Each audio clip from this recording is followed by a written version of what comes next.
Alright, so we have back with the women sports whip around. This is just a soccer and volleyball whip around. You're lucky and only don't whip around. But we have here is Pepperdine. Another one over Oregon State. Hearing 45 minutes. Oh, and then we'll go to the rest of Church on Sea. Now it's North Carolina. Notre Dame 2-1 over North Carolina. New coach took over in Chapel Hill. You can see there. No impact to the goalkeeper. And maybe we'll go back to Florida, South Florida. We'll see. Depends.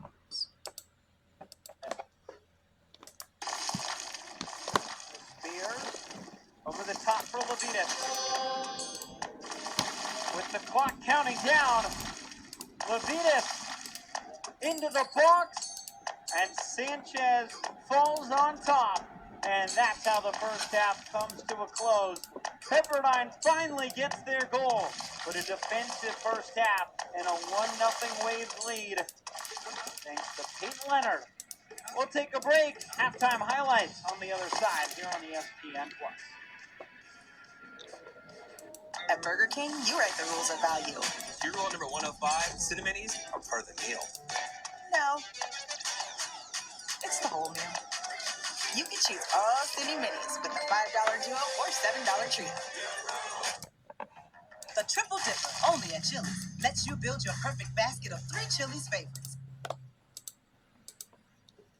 This Pirate team needs to get back to what they were able to do in the first 10 to 15, 20 minutes of the game, applying pressure of their own. They haven't had too many opportunities as of late. The back line is being targeted very heavily and have collapsed a bit thus far.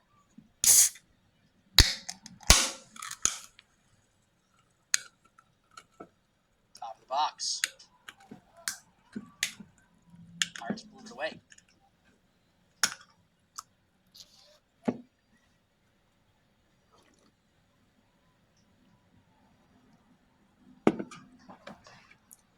Now Seton Hall will try and move it out. Shaughnessy has it. Over these final 3 minutes, 30 seconds or so. Pirates trying to gain some momentum going into halftime. Even trying to cut it to a 1-goal deficit. Just trying to stop Georgetown now is a priority for the final 3 or so minutes. There hasn't even really been one player from Georgetown, and that's kind of the scary thing. All of these individuals just play so well collectively, each know their job and do that to the best of their abilities, and they can really just put pressure on in an instant. And that's exactly what's unfolded here in the first half. And Seton Hall has not been able to recover. Going to be a tough sledding going forward for the Pirates team. But if they could try to flip the switch sooner rather than later, that will be very helpful. Tippins and Means come off because they get a head start on halftime.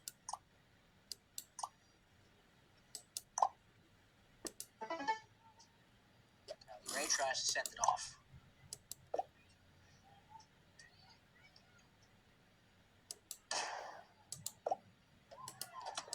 Just over 2 minutes to go. So a through ball looking for Shaughnessy is too far. The Pirates seem very frustrated right now, not in too good of a spot. But maybe just one look, they just need one thing to go their way. The tables might start to turn, but they're going to have to wait for that big time moment to come, and it might not come in the next minute and 50 seconds. Both teams, or I should say Seton Hall, trying to get to halftime, keeping the score at 2-0 unless they muster up some offense quickly. Boy, it's a big move. You also have to beware, though, Joe, of this Georgetown offense. They play so physical and so precise.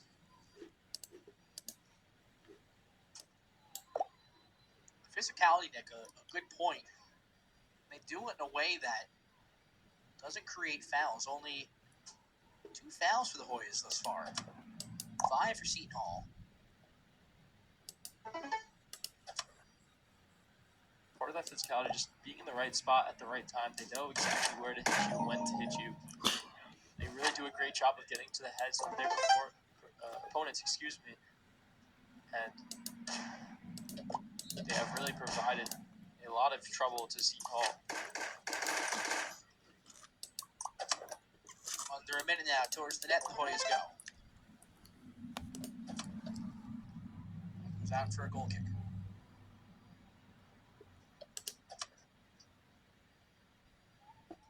Well, an action-filled first half, Nick.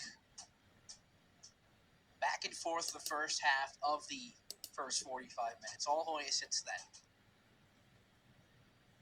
I'm interested to see how the Pirates go into halftime and come out of it. Try and get back in the match. We approach 10 seconds now. And if it wasn't for that second goal, if this was a 1-0 game, I would say that Seton Hall, almost played perfectly in the first half, but just an easy goal that they're going to wish that they were able to take back. 2-0 seems a lot more stressful for the Pirates than perhaps a 1-0 game like they faced going into halftime against Villanova. Still 45 great minutes to go. Georgetown leads 2-0. They're up 2-0. They got 2 goals. In South Florida, wins set 4-25.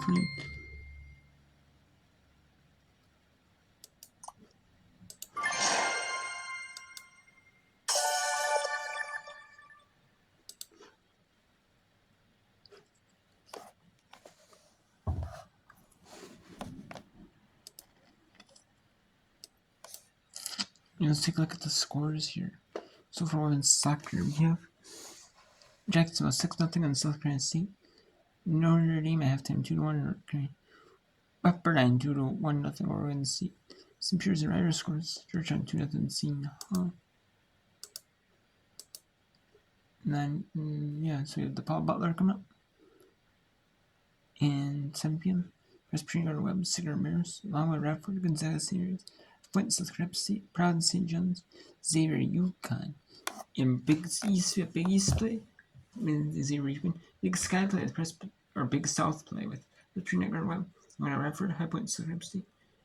And then Big East with the Paul Butler and Proud St. John's. West Coast Conference, Gonzaga Series. Metro Athletic Conference by Sigurd Maris.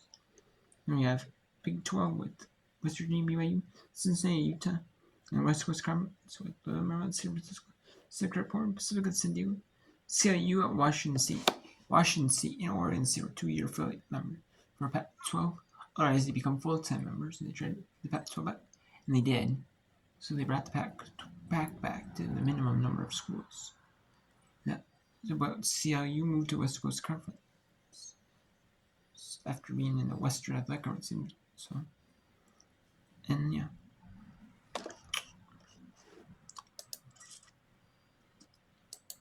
We have in women's volleyball, we have some matches. We have Xavier up 2 sets on Butler, 25-18, 25-20. There's 2 on the third set. Cincinnati took first 2 sets, 25-16, 25-23, and they're up 3-2. Elon took the first 2 sets, 25-14, 25-22. They're tied at 1 all on the second. Fairleigh Dickinson took set 1 over NJT, 25-23, they're up 23-21. Tennessee, number 22, Tennessee took set 1 on Georgia at 25-19. And then at some Eastern, we have conference play again underway for these teams. And some of these are conference play already started for some. Michigan, Nebraska, and Pitt Center at some Eastern. And then in South Carolina, Kentucky, in Missouri at Texas A&M. These been to the feature match because straight teams. Michigan in the Eastern at Eastern. You have Michigan, Nebraska. Surprisingly, Pittsburgh has SMU in there.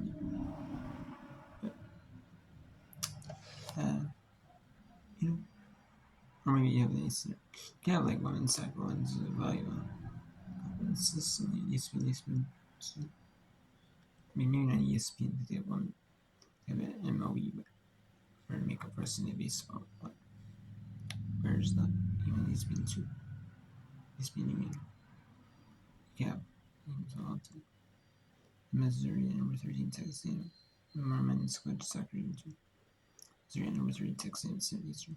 And then that's in the SEC play. And then in Big 12 play, Baylor Tech Tech. And then UT Martin at Southeast Missouri State. That's in Ohio Valley Conference, but it's Eastern. Center Eastern is Houston TCU. And then Southland play, Sea of Austin at Texas A&M Corpus Christi. And then Pittsburgh SMU and AC Northeastern AC play.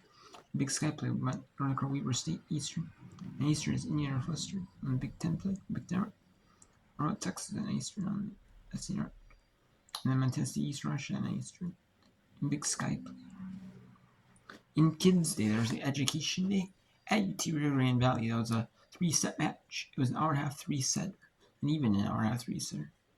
And UT Rio Grande Valley wins over Lamar 3-sets. So South Florida in Southland Conference play, and in American Conference play, South Florida over Florida Atlantic 3-1.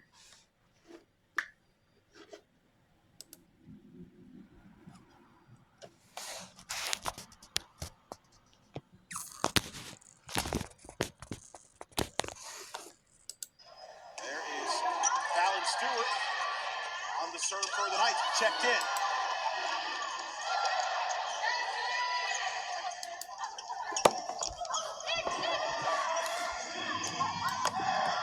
Up with the back row.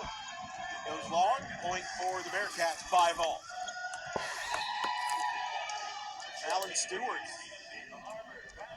in for the Knights, one of the new faces on this Knights team. Part of this depth, too, that Coach Botsford has. A lot of different options he has on the bench. There's a touch. And the Knights lead 6-5. Huge for UCF to side out there. They've been siding out at a pretty high level in this match at 60%. That's where you want to be as a team. You want to side out at a 60% level. Alexa Haley on the serve.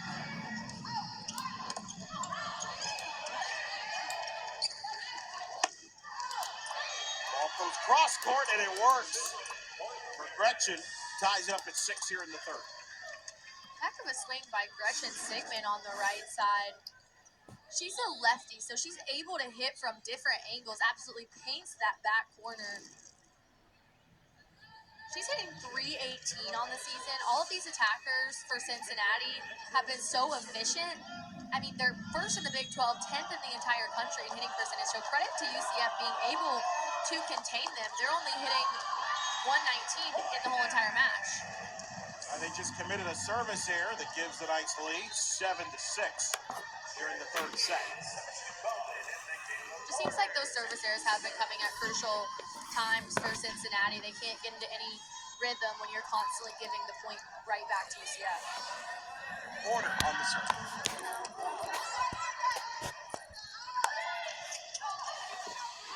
On the net, and goes the Bearcats. Tying it up at 7-all.